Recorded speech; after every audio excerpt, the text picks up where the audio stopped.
पूजनी बाबा जी, पूजनी माता जी, भगवान भोलेनाथ के चरणों में मेरा कोटि कोटि प्रणाम। मैं सौरभ रमण, तंत्र लेवल 3 आप सभी का स्वागत करता हूं।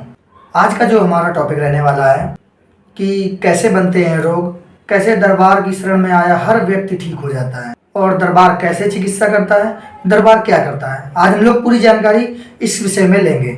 तो हम लोग स्टार्ट करते हैं अपने वीडियो को। उससे पहले अगर आपने वीडियो को लाइक नहीं किया है, चैनल को सब्सक्राइब नहीं किया है, तो चैनल को सब्सक्राइब कर लें, क्योंकि ऐसे ही इंटरेस्टिंग वीडियो और दरबार के बारे में महत्वपूर्ण सूचनाएं आप लोगों को इसी चैनल पे मिलती रहेंगी।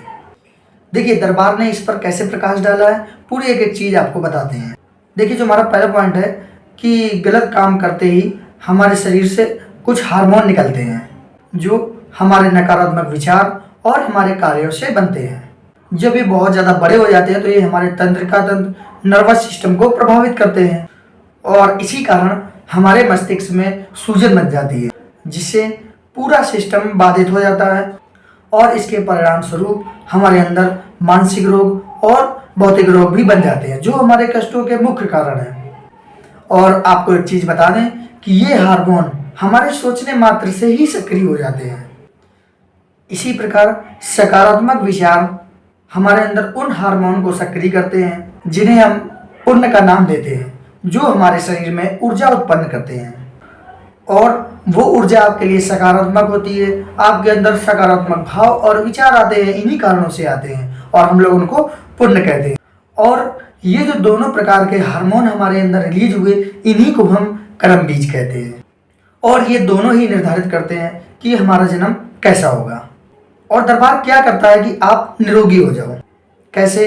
आपके सारे रोग और कष्ट को चुटकियों में खत्म करता है। देखिए, जब कोई व्यक्ति दरबार पहुंचता है तो दरबार क्या करता है कि जो उसके कर्म बीज है उनको इस जन्म के लिए निष्क्रिय कर देता है और ये शक्ति सिर्फ दरबार के पास है। ब्रह्मांड में ऐसा कोई भी दरबार या ऐसी कोई जगह नहीं है जो हमारे इन कर्म बीजों को निष्क्रिय कर पाए। और दरबार आपको एक अवसर देता है कि आप जब तक हवन विधि से अपने खुद के कर्म बीजों को नष्ट कर सकें। और दरबार आपको दीक्षा देता है जिससे आप अपने खुद के कर्म बीजों को नष्ट कर पाएं। और ये कर्म बीज आपके पिछले कई जन्मों से हो सकते हैं और ये सब संभव हो पाता है हमारे दरबार की वजह से। दरबार से दीक्षा लेने से हमारे जो कई जन्मों के कर्म बीज होते हैं वो सारे के सारे नष्ट हो जाते हैं। और पहली ऐसी परंपरा है जिसमें आपको कर्म बीज नष्ट होने का प्रमाण मिलता है और दीक्षित से इसके प्रमाण हैं।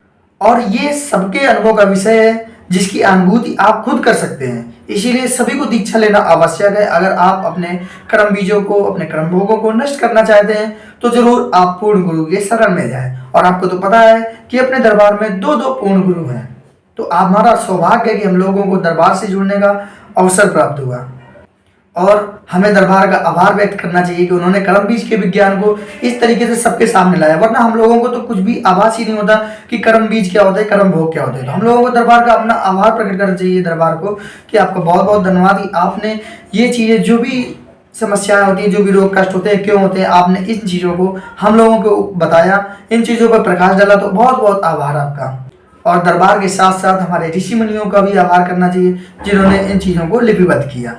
और इस लुप्त विज्ञान को प्रकट करने का पूरा श्रेय हमारे पूजनी बाबा जी, पूजनी माता जी को जाता है, जिन्होंने स्मृति विज्ञान के बारे में पूरी की पूरी जानकारी हमें उपलब्ध कराई। और इनके अथक प्रयासों का ही लाभ जनमानस ले रहा है और लोक कल्याण और जन कल्याण की भावना और लोगों में भी आ रही है। आप सभी हमारे पूजनी गुरु जी, माता जी, भगवान भोलेनाथ के साथ साथ हमारे सभी ऋषियों का कोटि कोटि नमन है, जिनके कारण आदिदेव और आदि शक्ति की प्रेरणा से इन सब बातों का रहस्य हमारे गुरुओं द्वारा हमारे सामने रखवाया।